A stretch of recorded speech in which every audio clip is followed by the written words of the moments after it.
Donc je m'appelle Noémie, j'ai 29 ans, je suis enseignante dans un lycée. Et alors je suis venue témoigner ici, c'est quelque chose que j'ai toujours voulu faire auprès de mes élèves, sans en avoir jamais vraiment eu le courage. Et je me dis que ça permet justement de sensibiliser sans être en confrontation directe avec le regard des autres. Donc je m'appelle Louise, j'ai 24 ans, je suis étudiante et je suis venue ici témoigner en tant que personne qui a fait subir du harcèlement à quelqu'un d'autre. Et je viens témoigner parce que ça me semble crucial de le faire pour moi-même, mais aussi pour les autres et aussi pour toutes les victimes. Un peu comme une sorte de rédemption, peut-être. Tu sers à rien.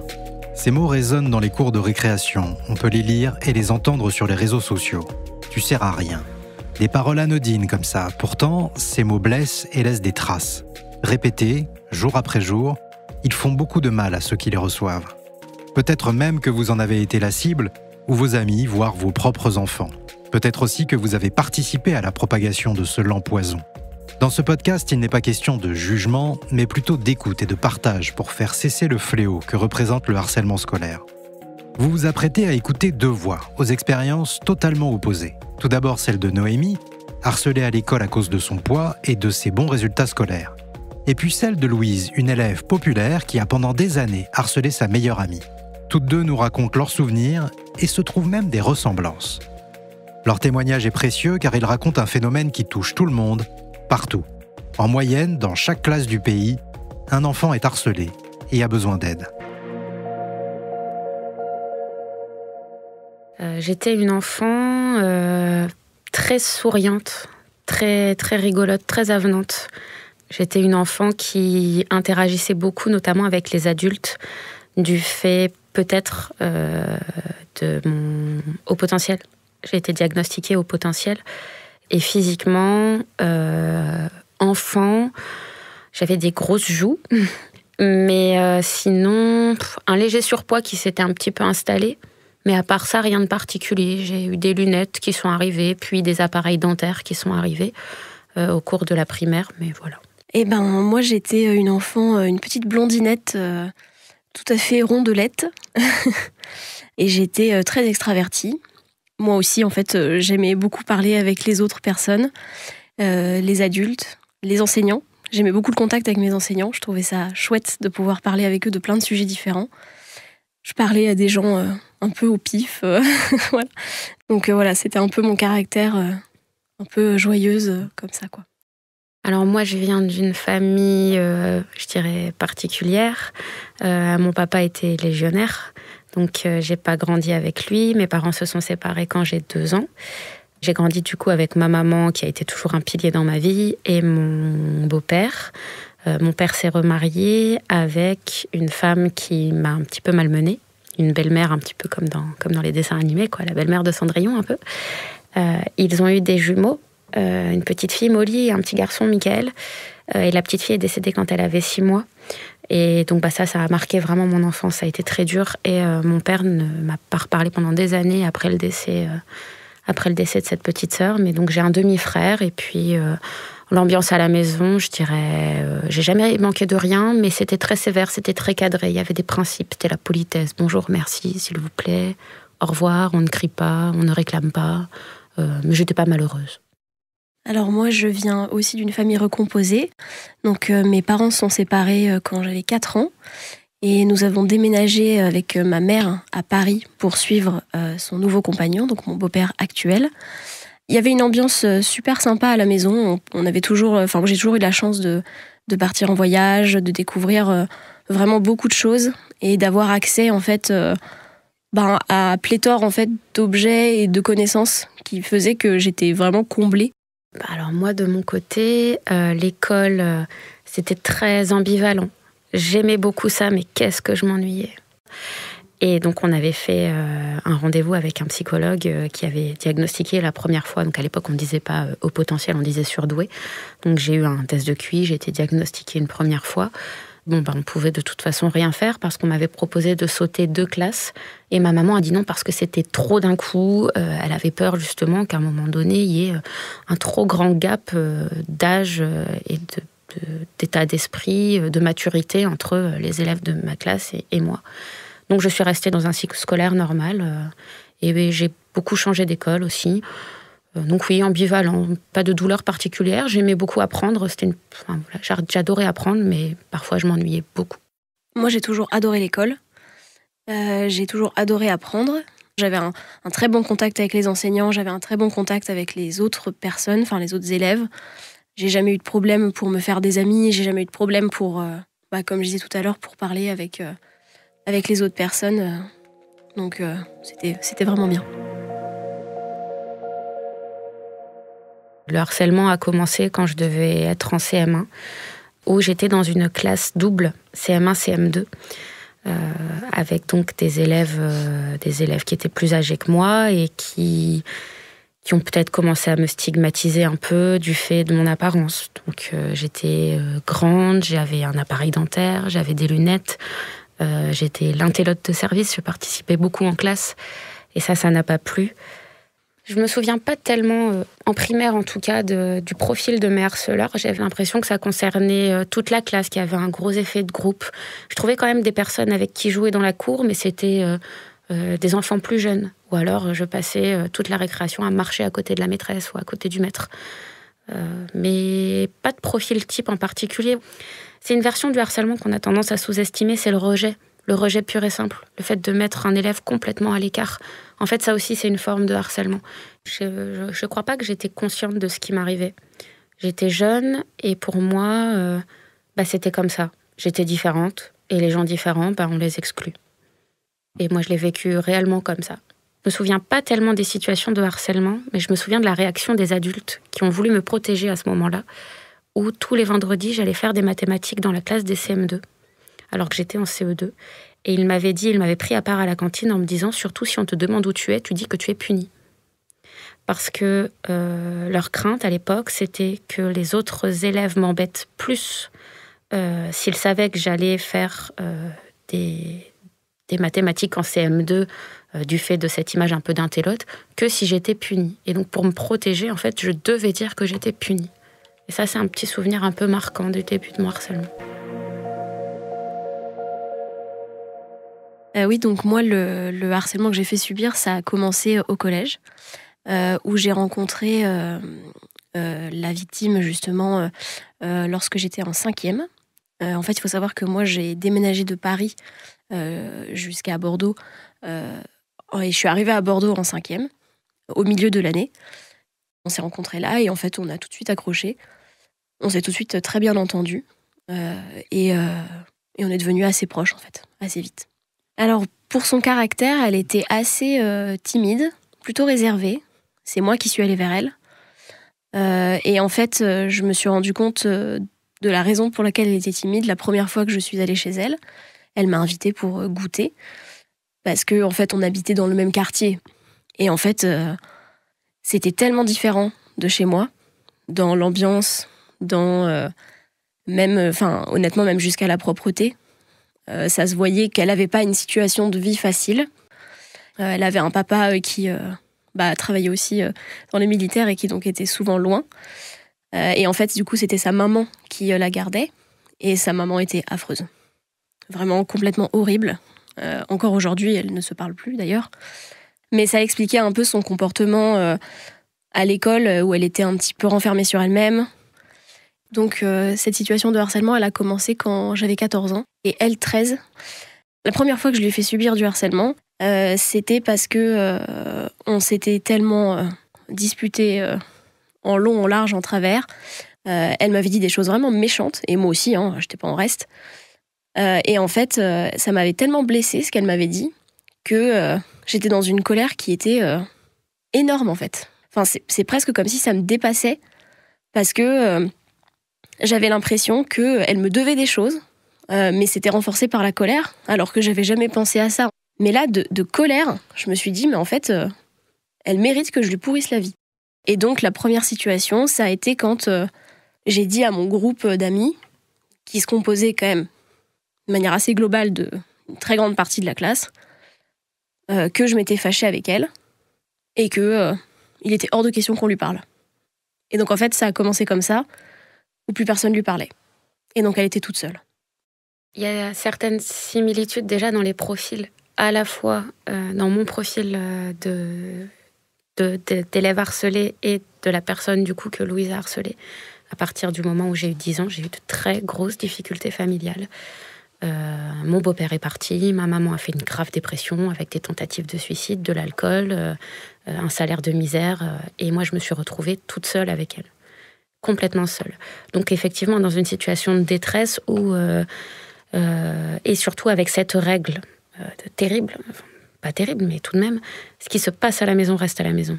Donc moi, je ne devais jamais parler en dehors de mes problèmes. Donc je devais aller à l'école et faire comme si de rien n'était. Oui, ces similitudes à la fois avec la personne harcelée par Louise et aussi avec Louise. C'est assez paradoxal, mais c'est marquant. À l'école, j'étais surtout mise de côté.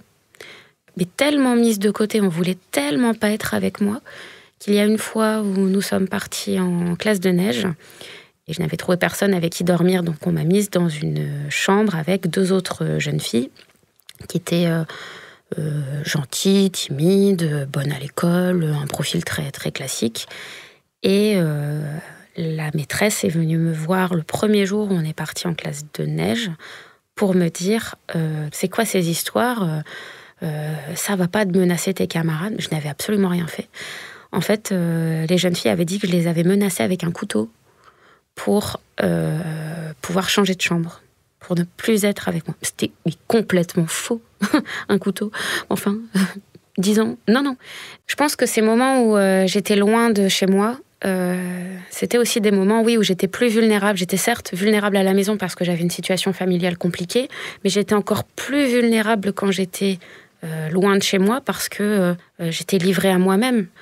L'été entre l'école et le collège, il y a eu des bouleversements, mais tous les uns après les autres.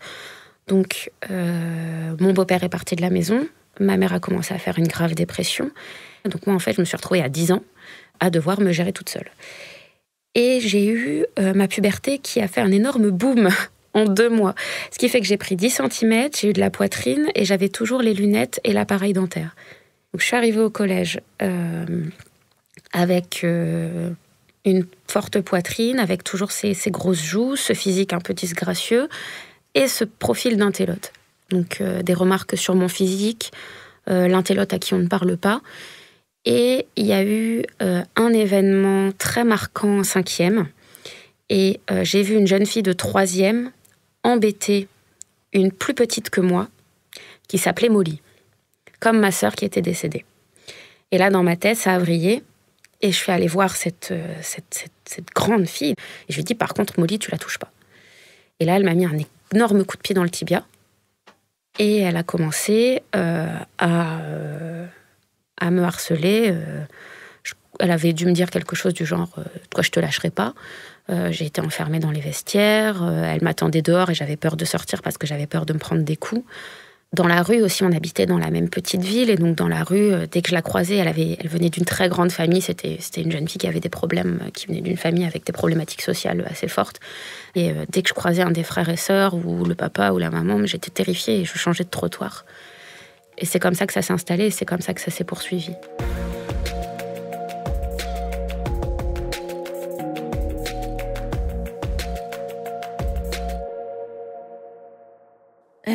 En fait, ce harcèlement, il s'est pérennisé à partir du moment où on se voyait tellement souvent, parce que j'étais dans un collège qui était très petit. Et donc, en fait, quand je la vois, je fais des remarques. Je fais des remarques en parlant fort. Donc, comme ça, les autres autour entendent. Et donc, les autres suivent. Et c'était très important pour moi d'être appréciée par tout le monde. J'allais de moi-même vers elle, suivie de mon petit groupe, et je faisais des remarques du style « Ah, ça pue ici !» quand elle était juste à côté. Je sais que elle, à la maison, en fait, c'était une enfant battue. Et justement, vu que je connaissais très bien ses problèmes personnels, je m'en servais beaucoup en fait.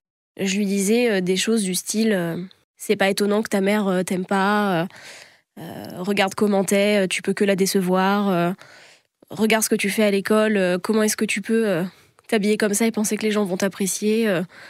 Elle me répondait assez bien en me donnant des petits coups de pied que je lui rendais bien. Elle se défendait beaucoup, en vérité, mais elle pouvait pas gagner en fait, parce que elle avait pas de support en fait. Voilà, de la même façon que toi, Noémie, tu n'avais pas de support, elle non plus. Ce qui m'a interpellée dans ce que Louise a expliqué, c'est notamment le fait qu'elle dise qu'elle n'avait pas peur en fait que la personne qu'elle harcelait parle, et qu'elle ne lui avait jamais dit de se taire. Mais moi non plus. Mes camarades n'avaient pas besoin de me dire de me taire. C'est moi-même qui me taisais, et avec du recul, je ne saurais pas dire vraiment pourquoi. De peur des représailles, mais aussi de peur de concrétiser la chose, de me poser officiellement en position de victime, de peur de décevoir ma mère, de lui rajouter des problèmes, encore plus de problèmes qu'elle n'en avait déjà. Donc il y avait ces peurs qui se superposaient, mais personne ne m'a jamais menacée en me disant « je te préviens, si t'en parles, ce sera pire ». Je sais que j'avais peur qu'on finisse par s'en rendre compte, parce qu'en fait, les enseignants, malgré tout, se sont un peu étonnés de ne plus nous voir ensemble. Mais c'était très égoïste, parce que j'avais peur que du coup, leurs opinions qu'ils avaient de moi changent. Et ça me posait problème. Et j'ai rencontré une amie, à ce moment-là, toujours au collège, avec qui je suis devenue très proche. Et toutes les deux, on était main dans la main pour la harceler, quoi. Et elle, l'amie en question, elle me suivait parce que c'était mon amie, quoi. Et je trouve que ça montre bien l'effet de groupe aussi. Et comment, en tant que harceleur, on peut persuader les gens, en fait, autour de nous. J'ai été au collège au moment où, quand j'étais en 3e, les réseaux sociaux sont arrivés. Donc moi, c'était Facebook à l'époque. Et donc en 3e, je me suis inscrite sur Facebook. Donc déjà là, j'étais un petit peu rejetée aussi sur les réseaux sociaux, mais ça, c'était juste le début. Par contre, effectivement, à la fin du collège, ça s'est intensifié, où des jeunes filles qui étaient en classe oraux avec moi, avec qui je m'entendais bien, un jour, s'ennuyaient. Elles me l'ont dit après coup. Elles s'ennuyaient. Et elles se sont dit, bon, on va mettre un post sur le mur de Noémie, où on va lui dire tout ce qu'on pense d'elle en négatif, et on va dire à tous nos amis Facebook de commenter son message. Et donc, je me suis retrouvée en 3e, juste après le brevet, avec un post Facebook et 80 commentaires de personnes que je ne connaissais parfois pas, qui me critiquaient sur ma personnalité, mon physique, mon comportement en classe. 80 commentaires. Autant le harcèlement scolaire, j'avais presque l'impression de le mériter parce que j'avais un physique pas facile, parce que je m'étais fait harceler par une jeune fille, parce que j'étais la petite 5e qui s'en était pris à la grande 3e. Donc jusque-là, j'avais l'impression de mériter ce qui m'était arrivé. Je cherchais des raisons. Mais je crois que j'ai pas réalisé tout de suite la gravité de ce qui m'était arrivé. Par contre, oui, en 3e, avec le cyberharcèlement, là, il y a des traces écrites. Et donc, c'est le moment où j'ai pu relire les messages en boucle. Et là, il y a eu effectivement un coup de massue, et puis un moment où on se dit, mais je mérite pas ça. Enfin, mais qu'est-ce qui leur prend aux gens? Et donc, je suis plus joviale. Je suis plus l'enfant que j'étais, très joviale, très, très, très rigolote. Non, je me renferme sur moi-même énormément à la maison. Et je fuis la maison en allant à l'école, au collège, en essayant de participer à toutes les activités possibles. Du théâtre, de la chorale, là où on trouve les bons élèves et les élèves exclus et rejetés, en fait. Ça a eu un impact sur mes résultats scolaires en 4e, où ça a commencé à être très lourd, et où j'ai décidé d'arrêter de faire des efforts à l'école et d'arrêter d'être bonne à l'école. J'ai décidé d'essayer de me fondre un peu dans la masse. Et en 3e, j'ai décidé de me rebeller encore plus, cette fois-ci contre les professeurs, où j'étais dans la défiance permanente envers les enseignants. Je ne sais pas si c'était une espèce de rébellion, de haine, de colère, ou si c'était pour me faire accepter des autres. Peut-être un mélange de tout ça. Et je me suis retrouvée l'année de troisième avec 7 rapports disciplinaires. Et moi, je me suis acharnée sur un professeur qui était une professeure d'espagnol et qui était très sensible, très, très à fleur de peau. Et en fait, je l'humiliais devant mes camarades. Donc oui, on peut parler, je pense, de colère qui se manifeste par du harcèlement. Moi, ça ne s'est jamais manifesté, en tout cas pas dans mes souvenirs, envers d'autres élèves. Par contre, envers les profs, oui. Je trouve que c'est intéressant, en fait, ce que tu dis sur ton agressivité face au monde entier, en fait. Oui. Parce que c'est vrai que moi aussi, j'étais quelqu'un de très agressif, pour des raisons différentes, du coup, bien entendu. Mais j'ai l'impression que ça fait un peu dénominateur commun aussi, ce truc d'être tellement fâché contre tout le monde tout le temps que du coup, on a des comportements qui dépassent ce qu'on ferait en temps normal. Ouais. J'avais des petits soucis, moi aussi, à la maison, qui sont beaucoup plus développés au collège.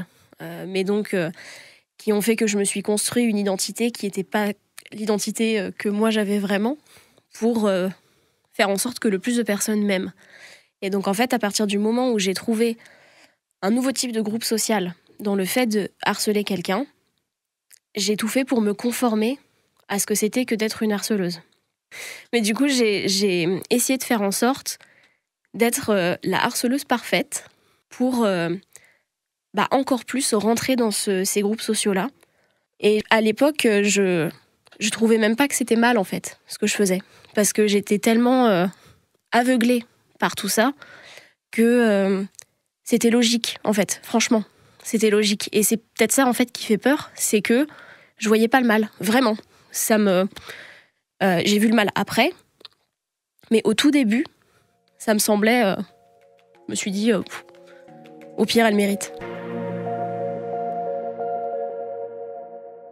Déjà, à la maison, c'est pas facile. Mais en plus, oui, je suis une enfant harcelée. Donc, déjà, j'en parle pas. Je sais que ma maman, elle a beau être dans des difficultés psychologiques terribles. Si un jour, elle savait qu'il m'arrivait une chose pareille, elle deviendrait hystérique, quoi, comme une maman qui apprend qu'on s'en prend à son enfant.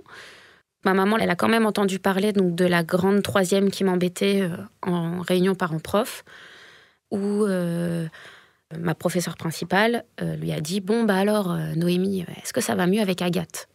Et là, ma maman l'a regardée et a dit « Comment ça va mieux avec Agathe ?» Et donc, ma prof principale lui explique. Et donc là, ma maman, elle devient folle. Le lendemain, on débarque dans le bureau du CPE. Elle dit soit vous réglez le problème, soit c'est moi qui le règle. Plus tard, cet élève a fini par être exclu du collège. Et donc moi, ce que je me suis dit à l'époque, c'est la seule valeur que j'ai, c'est ma valeur intellectuelle. Et donc je me suis dit que je ne m'en sortirais qu'en faisant des hautes études et qu'en sortant de cette sphère-là. Donc c'est le moment, effectivement, où je me suis dit mon physique ne vaut rien, ma personnalité ne vaut rien. Par contre, l'école, ça, je sais faire. Et là, dans ma tête, quand je suis arrivée en troisième, je me suis dit, si je vais dans mon lycée de secteur, je ne m'en sortirai jamais. Et j'étais terrifiée. J'étais terrifiée que ça me poursuive. J'avais besoin d'un nouveau départ. J'ai pu intégrer, grâce à mes résultats scolaires qui avaient un peu baissé en quatrième, mais qui étaient redevenus corrects, j'ai pu intégrer un nouveau lycée, pas mon lycée de secteur, sur dossier. Et c'est comme ça que je m'en suis sortie. Parce que les gens ne connaissaient pas mon passif, ne connaissaient pas les situations de harcèlement que j'avais vécues avant. Mon physique avait un peu changé, ma personnalité avait un peu changé. Et donc, quand je suis arrivée, ça a été un nouveau départ. Et là, le harcèlement s'est enfin arrêté. Je me suis retrouvée dans une ambiance agréable, avec en plus des cours qui m'intéressaient, des cours qui étaient plus stimulants.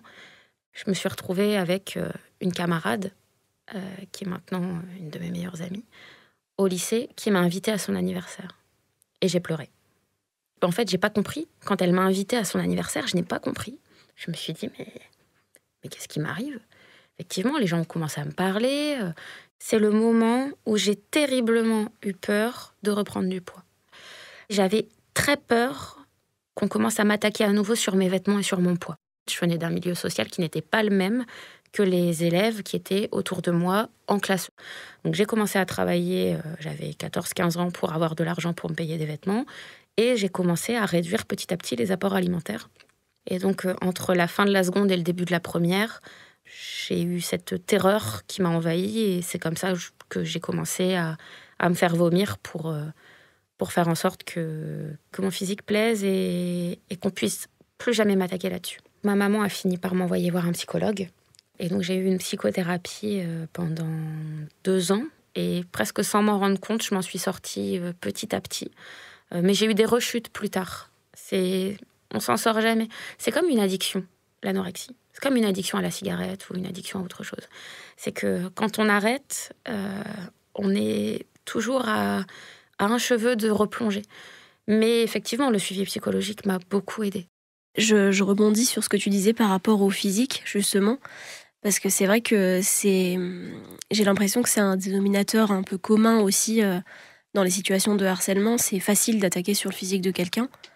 Moi qui ai toujours été un enfant gros, et en fait, moi je pense que j'étais aussi dans cette posture-là un peu de méchante pour être sûre qu'on ne me fasse jamais de remarques sur mon physique. Et en fait, il y a eu des moments, forcément. Les enfants sont des idiots, donc forcément, à un moment donné, on m'a fait des remarques sur mon physique. Et en fait, je pense que ça a peut-être exacerbé aussi des choses chez moi, de vengeance, que je faisais porter sur une seule personne. Et en fait, contrairement à toi qui te faisait vomir et qui mangeait moins ou pas pour perdre du poids, moi je me réfugiais dans la nourriture et je mangeais toutes mes émotions. Et du coup, je prenais beaucoup de poids que je ne perdais plus après. Mais c'est vrai que du coup, c'est intéressant, en fait, je trouve, le rapport avec le physique. Parce que, en fait, ça, autant pour les victimes que pour les harceleurs, je pense que c'est un peu une base, en fait, qui peut expliquer, pas justifier, mais expliquer certaines choses. Et je trouve que vraiment, c'est crucial, en fait. Et le fait que toi, tu sois tombée dans cette maladie-là, qu'est l'anorexie, pour te protéger, c'est vraiment très particulier, quoi. Parce que du coup, c'était vraiment une peur intense, quoi. Oui, c'était une peur et en même temps, tu vois, il y a réellement une similitude dans ce qu'on a vécu. Parce que, d'une certaine manière, se prendre des remarques sur son physique, comme tu l'as vécu, c'est une forme de harcèlement. Et le refuge dans la nourriture, c'est une maladie aussi. Ça s'appelle la boulimie. Et moi, j'ai, comme toi, harcelé. J'ai harcelé des profs. Il y a quand même des choses qui se recoupent, beaucoup de choses qui se recoupent. Et puis cette colère, surtout. Cette colère pour se protéger, cette agressivité pour se protéger. C'est étonnant. Je m'y attendais pas. Moi, j'ai harcelé de la 4e à la 3e. Et en fait, quand j'ai changé d'établissement, je me suis dit, bof, on sera peut-être pas ensemble. Et si je la vois pas, j'ai pas de raison de la harceler. Finalement, on était dans le même lycée. Alors, pendant le lycée, on ne se parle pas du tout. Je la laisse tranquille. Elle me laisse tranquille, entre guillemets. À ce moment-là, moi, je ressens plus de colère envers elle. Elle, d'après ce qu'elle m'a dit plus tard, non plus. Quand on en a reparlé, elle m'a dit juste, je te méprisais pour ce que tu m'avais fait. Mais moi, je ressentais plus rien par rapport à elle. Je commençais à prendre conscience qu'il y avait quelque chose qui allait pas chez moi. Elle cherchait aussi à venir me parler de cette situation. Elle n'arrivait pas à totalement passer outre notre relation. Et donc, on s'est un peu toutes les deux dirigées vers un moment où on pouvait parler. Ça a été graduel. Mais à un moment donné, on en a parlé. Et en fait, on en a parlé. Quand elle a dit harcèlement, je me souviens lui avoir dit « Attends, quoi ?» Je dis « Moi, je t'ai harcelé ?» Tellement j'étais persuadée que c'était pas du harcèlement. C'est pour dire que c'est quand même gravissime. Et elle m'a dit « Bah oui. » Je dis « Ah, mais tu plaisantes ?» Elle fait « Bah non. » Et en fait, ça a été un peu une espèce de discussion de sourds où moi, je comprenais pas d'un côté. Et elle était là, mais t'es demeurée, en fait. Et on a ri de cette situation tellement elle était ubuesque. Enfin, je veux dire, trop bizarre. Et en fait, à partir de là, on a reconstruit notre relation au fur et à mesure, petit à petit, et tout doucement. Mais ça s'est fait. Alors aujourd'hui, nous sommes de nouveau des amis très proches. Franchement, je m'expliquerai jamais, en fait, comment elle a réussi à me pardonner et à être amie avec moi. C'est une de mes plus proches amies. Et je me vois pas aujourd'hui faire ma vie sans elle. Alors déjà, pour le coup, je trouve ça très courageux de la part de l'ami de Louise d'en avoir parlé. Pour le coup, moi, j'ai jamais eu ce courage-là. Par contre, je suis pas étonnée que Louise soit tombée des nues parce que je pense que c'est un espèce d'engrenage dans lequel on tombe. On ne se rend pas compte de la gravité des choses quand on a 11, 12, 13, 14 ans. Et puis l'effet de groupe est tellement terrible que, en fait, harceler intègre. Le fait d'harceler, ça permet d'être intégré par un groupe et d'avoir un sentiment d'appartenance à un groupe qui harcèle quelqu'un d'autre.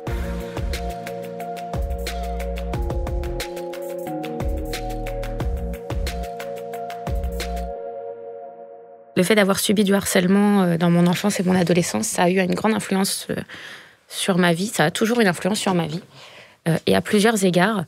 Alors déjà, le fait de me dire que ma seule valeur était intellectuelle, ça m'a poursuivie. Ça m'a poursuivie dans mes études. Donc j'ai fait des hautes études, des longues études sur concours très poussées.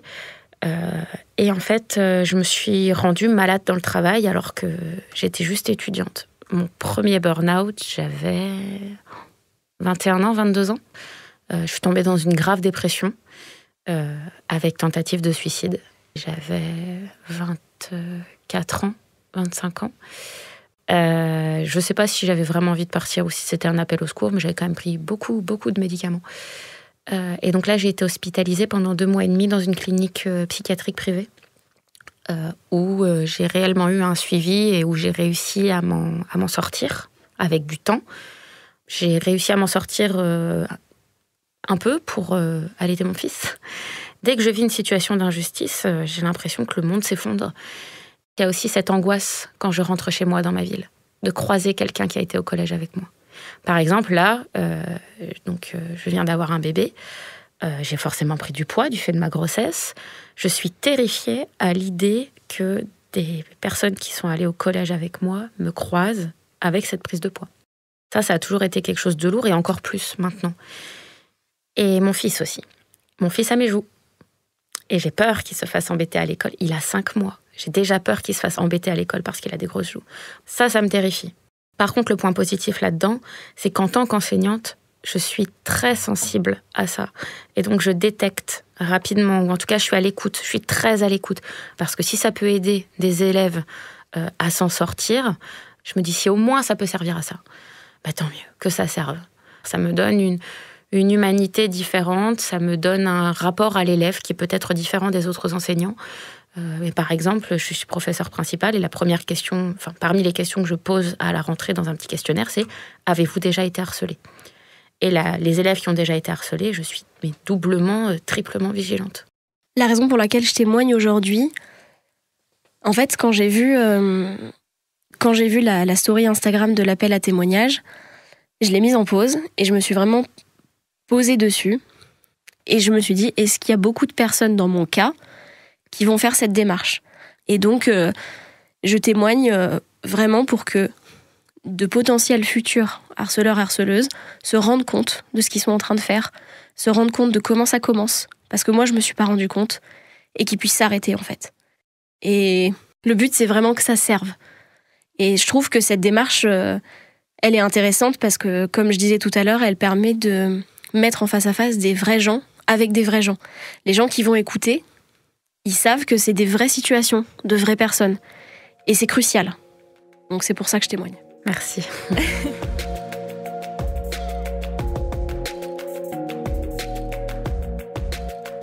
Noémie a connu le harcèlement enfant et adolescente, et elle s'en est sortie. Mais elle garde de lourdes séquelles. Louise, elle, a fait souffrir une amie en la harcelant, et elle en a honte aujourd'hui. Pourtant, toutes les deux témoignent et échangent pour mieux comprendre ce qui provoque ces situations de harcèlement afin de mieux les combattre. 11% des collégiens et 7% des lycéens déclarent avoir subi des insultes. 7% des collégiens et 5% des lycéens ont été la cible de rumeurs. 7% des collégiens déclarent avoir été volontairement bousculés. Le harcèlement et le cyberharcèlement sont des phénomènes qui nous touchent toutes et tous, partout en France. Le harcèlement n'est pas une fatalité. Élèves, parents, professionnels, un numéro à appeler, à connaître, le 3018. Gratuit, anonyme, confidentiel, disponible 7 jours sur 7, de 9h à 23h. Toutes les informations sur la lutte contre le harcèlement à l'école sont à retrouver sur info.gouv.fr. Dans le prochain épisode, nous entendrons les récits d'Antoine, harcelé à cause de ses origines et de son orientation sexuelle, et de Barbara, qui a tourné le dos à l'une de ses amies avant de la harceler.